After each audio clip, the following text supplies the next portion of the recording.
ડભોઈ શહેર અને તાલુકામાં શાકભાજી અને કઠોળ મોંઘા થયા બાદ ખાંડનો ભાવ પણ આસમાને પહોંચી ગયો.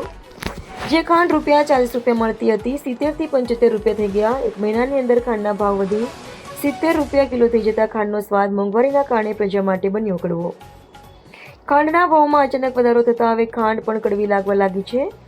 1 થી 1.5 મહિના પહેલા ખાંડનો ભાવ અંદાજે 45 થી 48 રૂપિયા હતો, જ્યારે આજે બજારમાં છૂટક ખાંડનો ભાવ આશરે ₹70 પ્રતિ કિલો સુધી પહોંચ્યો હોવાનું વેપારીઓ જણાવી રહ્યા છે.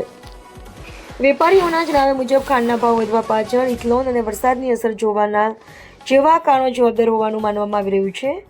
ભાવ વધારાની અસર હવે સામાન્ય ગ્રાહકો અને ખાસ કરીને ગૃહિણીઓના ઘરગથ્થુ બજેટ પર પણ જોવા મળી શકે છે. ભાવમાં સતત વધારો થવાની શક્યતા વચ્ચે વેપારીઓને પણ મંદીનો સામનો કરવો પડી રહ્યો છે. ભાવ ઊંચા જતા ગ્રાહકો દ્વારા માલનો ઉપાડ ઘટ્યો હોવાનું વેપારીઓનું કહેવું છે.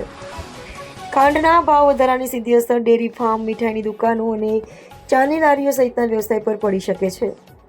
આગામી દિવસોમાં તહેવારો ચાલી રહ્યા છે. મીઠાઈ અને ચા સહિતની વસ્તુઓના ભાવમાં પણ વધારો થવાની શક્યતા પણ લોકોએ વ્યક્ત કરવામાં આવી રહી છે. ત્યારે સરકાર મોટાભાગની ખાદ્ય ચીજોમાં દિવસે ને દિવસે ભાવ વધારો થતાં મોંઘવારી પર અંકુશ મૂકવા લોક સમુદાયની માંગ ઉઠવા પામી છે.